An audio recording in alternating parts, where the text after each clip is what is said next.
Yep, that's a Luftwaffe instrument dial from a German fighter plane from the Second World War. And some of the other things here are pieces from the German Luftwaffe. They are artifacts, Luftwaffe aircraft pieces that I found. Every time you go out and you do some metal detecting, you could end up finding beautiful things, and you never know what's going to come up from the ground. But when you're on the surface, you're going around with a metal detector, it's quite easy to, get your bearing, find out where you are and what was here, and you can actually dig and find the items. But it is completely different when you go underwater. Finding and discover aircraft pieces underwater is a totally different game. The main problem is to actually find stuff, because you don't have a metal detector, you don't have a pinpointer, you don't have visibility and things to focus on. You only have murky, very dark, and often just a green little image on your screen because of the colors will go away. But this little thing here is a small ROV, and it's controlled by your like an iPad or Android phone, and you control it by a tether running between a Wi-Fi router and the ROV itself. It's a beautiful little thing. It's got a 4K camera in the front. It's got a couple of strong LEDs, battery capacity for about 2 hours usage, 100 meters depth range, and 5 thrusters, so you can actually also control the rake angle when you go around down into the deep, and you can take good images from whatever you find down there. Of course, everything will be on the bottom, so having the angle correct to photograph or video record that is very important. So far, this Gladius Mini unit from Chasing Innovation has been just fantastic for us. It's doing a good job. So today you're going to join me in one of my absolutely largest findings. Largest meaning by size. I'm going to show you something that probably no one else in the world has ever found, and it's thanks to this kind of technology. So thanks again to Chasing Innovation for letting us have the opportunity to go down there and find history and share history. But enough of my yapping blah blah blah here. Let's go out into the field and see what this is all about. So it's right there, just doing some control testing here. Left, right, backwards, forward, checking the compass. So we're ready to go. Let's go down and find this item of today. So this is basically my view. Controller, a screen, not that big, Wi-Fi router, tether out in the ocean.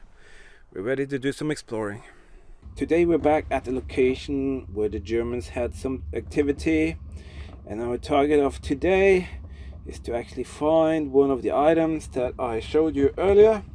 We're gonna go directly to that item, and I'm gonna show you a fantastic piece of history from the Second World War. I really don't know why this thing is here, but I identified it, and I actually managed to find out precisely what it is, what it's used for, and I think you're really gonna enjoy this little journey here down into the deep.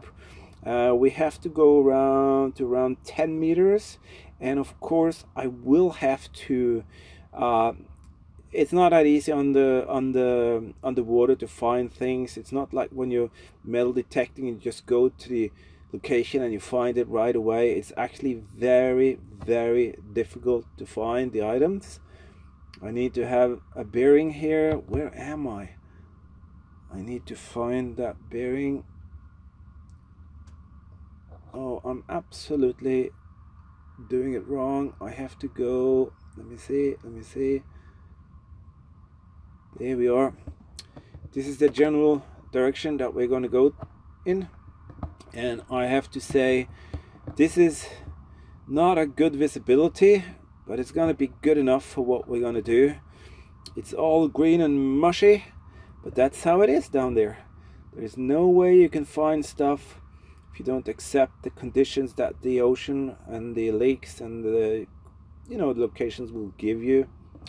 So right now it's all about just trying to find this place, and I probably will have to spend a little bit time before I can pick it up.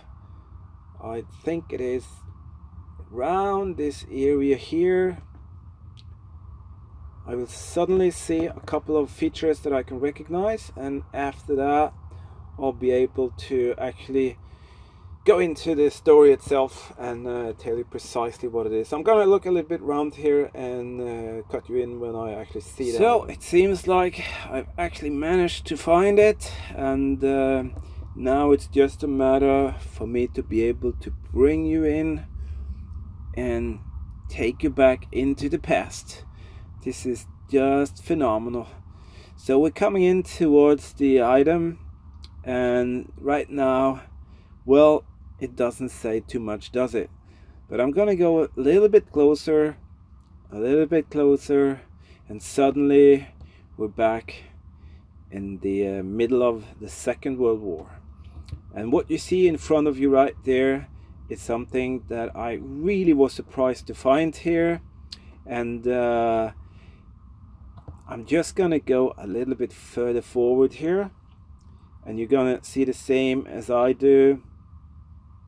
I got a sore throat. I just had a cold, so you have to excuse me.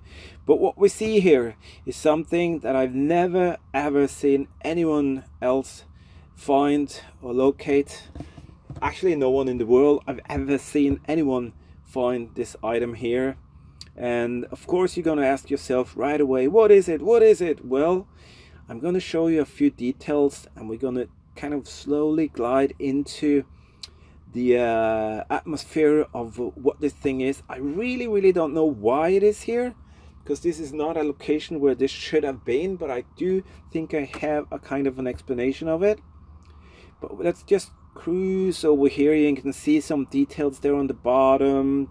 You can see something in the background there with a lot of vegetation on. I'm going to show you pictures and some recordings of that done earlier, so you can get an even better grip on of what it is. But in the meantime, maybe you can try and think about what it could be, because when I show you in the end some pictures of this, you're definitely going to say, wow, that is amazing. And that's what it is actually. So I'm just going to take a couple of photos here. Let me see. To turn it off, change that on the screen, and we're going to go boom, 1, 2, 3. Oh, that's beautiful. Change over, and I'm just going to see if I can stay away from the bottom. So I'm going to travel over to this side first now, and the reason for that, I don't want to disturb the waters here too much, so you don't have a clue about what we're looking at. So I'm going to pull you over to this side, and let me see if I can turn around here. Yeah, there we are. Maybe even go a little bit over here. As I said, yeah, the conditions are absolutely not perfect, but the conditions are more than good enough for me to be able to convey this little piece of the story of the Second World War, and especially the story of the German Luftwaffe. And then you start asking yourself, German Luftwaffe, why? What is this? This is not an aircraft. Well, it's actually something really close to an aircraft. But I'm gonna take you on to the other side so we can glide in from the other side and check it out a little bit more. Now we're gonna come in kind of like from the front. You saw that there are actually 4 tires. And what could it be if you have 4 tires? Someone has suggested that it could be a artillery, a gun, kind of undercarriage. Someone has suggested that it could be a piece from a what do you call it, the pontoon bridges that you build to make crossings for the troops over small bridges and the creeks and stuff like that. Someone said that it could have something to do with a typical standard wagon that was kind of dropped there. But what actually gives it away is a couple of features that I hope that I'll be able to show you. And let's see if I can get you down there. One of the features that actually gave it away, I will try my best to get down there so you can actually see the feature yourself. And the small jerks here are just me using the controls in a bad manner, but I'll do my best. But have a look there. If you see that bar, there's a metal crossbar there, and if we go a little bit further forward, you can actually also see the tires. There are 2 tires there. That means we have 2 tires on this side, and we have a metal bar that is giving it away a little bit.